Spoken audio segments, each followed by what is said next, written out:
ऐसा लगता है कि भारत जोड़ो यात्रा राहुल गांधी जी से जो लोग जुड़ रहे हैं जी।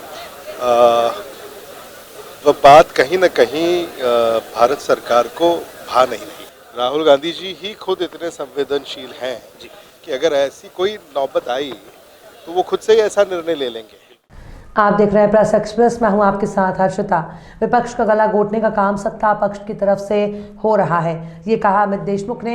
आपकी जानकारी के लिए बता दें कि अमित देशमुख पूर्व महाराष्ट्र के मुख्यमंत्री विलासराव देशमुख के पुत्र हैं। वहीं अमित देशमुख ने कहा कि सामान्य जनता के मुद्दों को ये सरकार सुनने को तैयार ही नहीं है, इसलिए हमने विधानसभा का बहिष्कार किया और कहा कि जिस तरह भारत जोड़ो यात्रा से राहुल गांधी जी से सामान्य लोग जुड़ रहे हैं, उसे देखकर केंद्र सरकार की परेशानी बढ़ गई है और आने वाले 2024 के चुनाव में इसका असर साफ देखने को मिलेगा। और क्या कहा अमित देशमुख ने, देखिए ये पूरी खबर नागपुर विधानसभा से।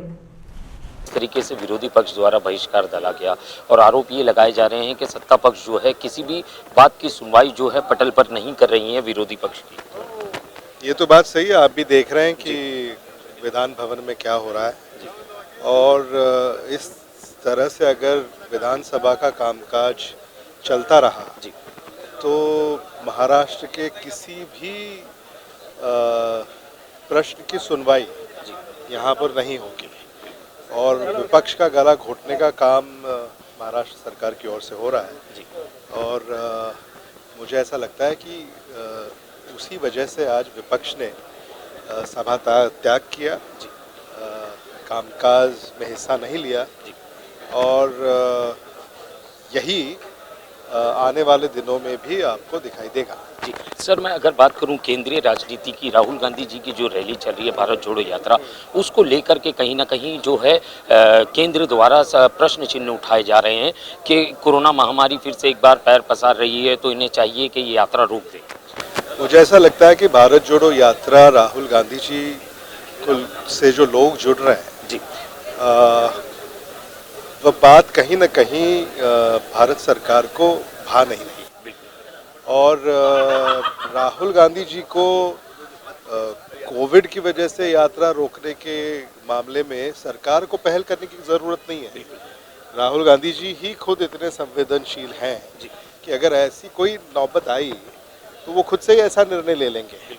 लेकिन भारत सरकार को पहले तो ये करना पड़ेगा कि ये जो चीन में, ब्राज़ील में, फ्रांस में और अमेरिका में, जापान में ये जो कोविड के मरीज़ अब बढ़ते जा रहे हैं, उस सिलसिले में भारत की क्या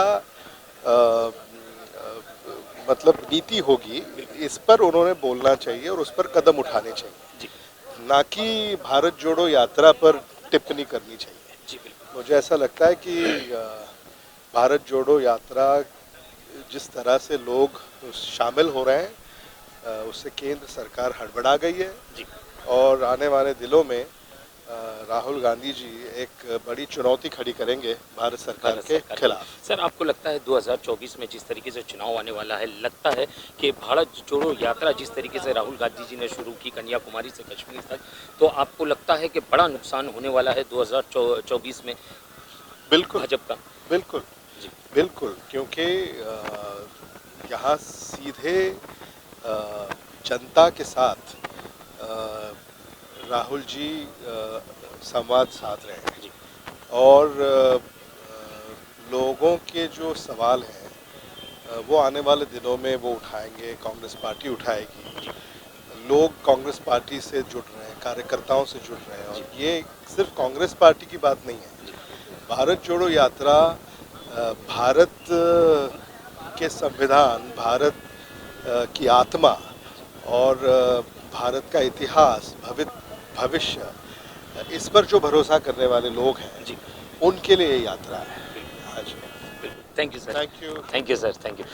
जिस तरीके से आपने सुना, उन्होंने कहा कि जिस तरीके से राहुल गांधी जी को टारगेट किया जा रहा है, भारत जोड़ो यात्रा जो चल रही है पूरे देश भर में, कन्याकुमारी से लेकर कश्मीर तक राहुल गांधी द्वारा जो है भारत जोड़ो यात्रा निकाली गई, उसको कहीं ना कहीं केंद्र सरकार द्वारा टारगेट किया जा रहा है।